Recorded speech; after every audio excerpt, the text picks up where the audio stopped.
Elizabeth II, who died on September 8 at the age of 96, had about 3 dozens of dogs in her life, most of them Welsh Corgis.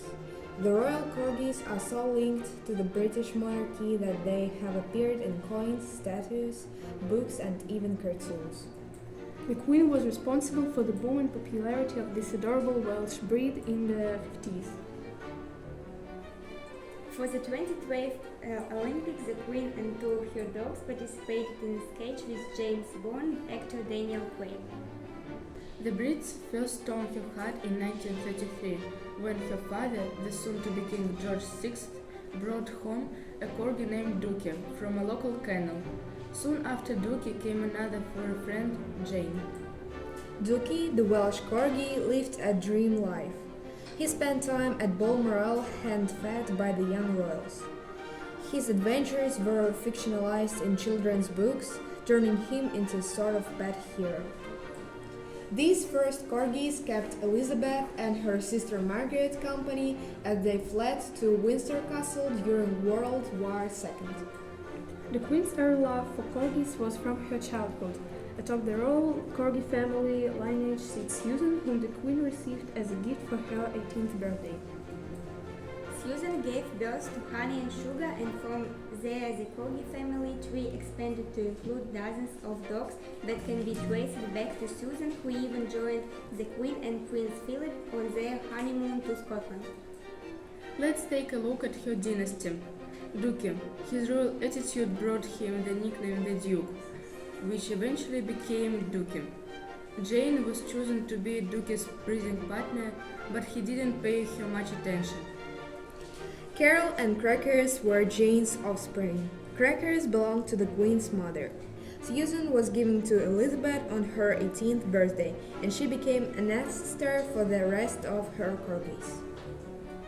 And there are lots of other dogs in this dynasty. They've had an entertaining variety of names: Carol, Crackers, Ranger, Sugar, Smokey, Monty, Holy Tinker, Pickles, Chipper, Pepper, Harris, Brandy, Berry, Cider, Flash, Spig, Span, Mr. Oxo, Candy, and Vulcan. Corgis have their own personal menus filled with only fresh food. Their daily meals were often made from cabbage, rice, and a variety of meats. On Christmas days, the royal Corgis received special delicacies such as biscuits and exclusively prepared food items. Several veterinarians attended to the royal dogs' health, and the vets had to approve their Corgis' food before being fed. The dogs had their own room in the palace with everything they need. Must be good to be a royal dog. The Queen's Corgis are probably the most well-traveled pets in history. Here, staff members unloaded the Corgis from the royal plane. The dogs were well-trained and never had accidents on board. The Queen's eternal love for the Corgis also gave birth to a new breed of dogs that was later called Dorgi. While the Queen once had as many as 10 dogs at a time, she put an end to her Corgi breeding practice in 2015. At the time, she was 89 years old and feared that any new dogs born would outlive her. Her Corgi Willow died in 2018, marking the end of Susan's lineage, beginning with her 2 pups Sugar and Honey, both born in 1949. Located at her country home, Sandringham, the Queen has a special cemetery just for her beloved dogs. They all rest there now, beginning with Susan. But after the death of Prince Philip, she was cheated slightly by arrival of 2 Corgis puppies, bought for her by Prince Andrew.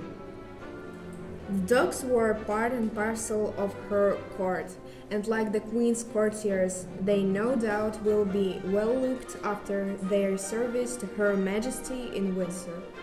The Queen has stopped breeding Corgis as she doesn't want to leave any dog behind when she dies. However, the love for dogs survives in the new generations. For example, the Dukes of Cambridge, William and Catherine, have a famous English Cocker Spaniel called Lupo. In living memory, no world leader has been as widely identified with a particular animal as Elizabeth II with her Corgis. Symbols of friendliness they deployed for publicity purposes, lending warmth to her public image. Corgis are modern symbols though. But it's an easy way to break ice with strangers. So, do you like Corgi? Yes! You do. Oh, sweet.